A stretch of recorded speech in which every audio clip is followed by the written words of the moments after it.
thank you. I saw it yesterday. Did you? You came to the premiere? Yes. Oh, did you? Oh, I just loved it. oh, thank you.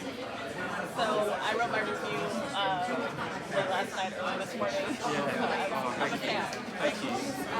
So I would like to know, how did this, I guess for Yemi, how did this film challenge your way of filmmaking? That's a really good question. I think that the challenge was the fact that Kwame lived so many lives, right? So he had such an extensive body of work. He had such an extensive narrative to his life.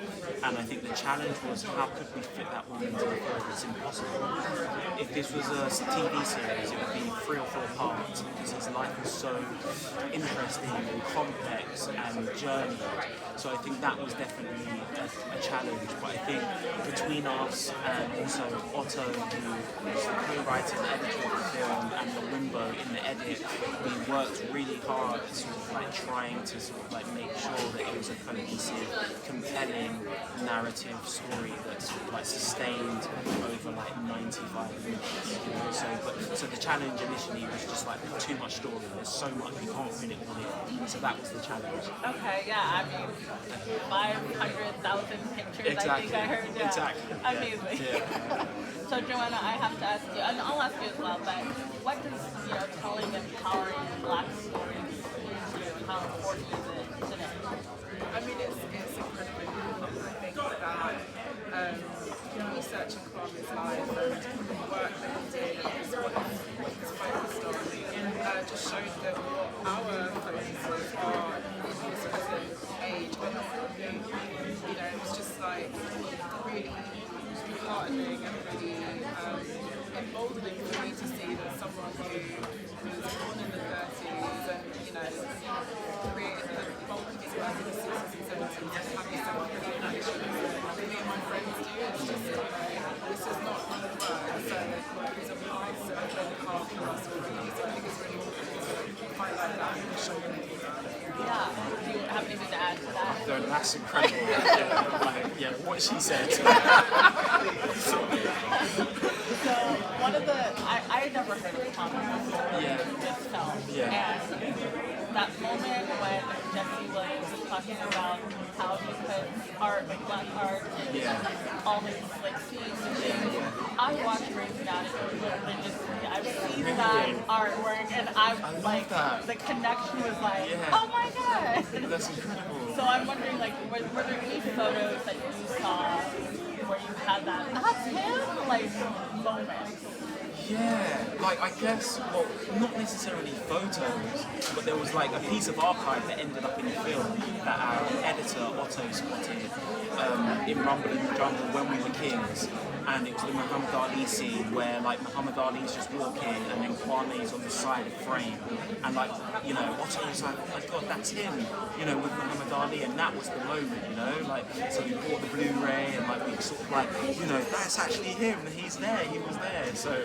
I think that was a key moment. So it wasn't necessarily a still image, but it was a piece of footage. But for him to actually be in that footage was like mind blowing for us, Yeah. Was there a piece of Not so simply, it's not quite a piece, but it's more his influence.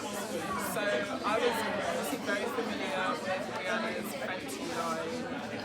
Read all of the articles about it when it came out, saw all the releases, wanted it, couldn't afford it, I wasn't aware that the inspiration was Kwame Brathwaite. I even saw that white black photo actually. I remember at the time, still, it wasn't until I then several years later worked on the documentary that I was joining the dots. And I was like, oh wow, yeah, that was Kwame Brathwaite. That was a big, Yeah, I also had that realization, but again, later.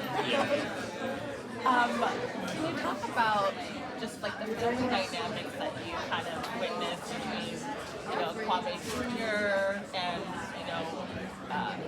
Mrs. I'm sorry if I say the last name wrong, Brathwaite. Okay. Mrs. Brathwaite, the daughter, the nephew, and then just like the marriage dynamics, and kind of getting a glimpse of that. Can you talk about sharing family dynamics on screen and kind of changing the way we and other people see Black family? Yeah, that's a really good question. I mean, that family is amazing, and you know, they really love their fathers, you know, in Lombe and Kwame, and I think everything is in service of sort of like the work that they did, you know, and everything is sort of like to pay tribute to that. And so, you know, this film is partly about legacy, right? That is what this film is about also. And I think you felt that when you spoke to Ngola, when you spoke to Kwame Jr., it was always about sort of like the footprints that, like, you know, that Kwame left. When you speak to Olombe, it was always about what his father did, and like, you know, them existing in the slipstream of like what their fathers did, but always like trying to kind of like, you know, just find their own lane and sort of like, how can I fit in? Like, these men were giants in their communities, right? They were heroes, like everyone loved them, and it's like for their children, it's like, okay, like how can we find our own identities, or how can we honour our fathers, but like also be ourselves, right? So it was like, they were amazing people, they were amazing human beings. It was a privilege for us to sort of like get to know them in the way that we did, and sort of like, you know, like make this film that is a tribute to their fathers. Joanna, what mindset or like emotional state do you have to tap into to make sure the message of this film was conveyed? Ooh, your questions are amazing. Right. I have to think about that. Emotional space. I mean, so when it came to talking to eventually interviewing for the documentary, I had to, Chandler, assistant producer, and Yemi Bamiro had to make videos to explore their lives. People were very private, despite this very public aspect of the family. That aside, they are just taken up, you know, they had their lives. They had to constantly talk about and remind ourselves, you know, collectively and individually, that we're approaching this one experience. It's very respectful of that. So emotionally, we need to make sure that touring to the family, that we make sure that, you know, have their best interests at heart, and I think also need to protect them, but we had to, one of the ways to do that was to be very clear about what it looks like, you know, to make the film what the start and finish will be. And it's a very, you know, it's an emotional journey in and of itself. So, yeah, we had to remind ourselves emotionally And just, because, you know, you put yourself in their position. We were asking that they didn't know us that well. Like we built up a relationship with them over the course of months and like a year at times. But like we were asking them, you know, to disclose very intimate like details about their family dynamic, about their lives, you know, and that's a hard thing to do. If someone sort of like, you know, parachuted into your life and said like asked that of you, that would be a difficult thing. So yeah, we had to sort of like constantly remind ourselves that, you know, we have to approach this with a sort of like a nimbleness and a sort of like, you know, just to be conscious of it.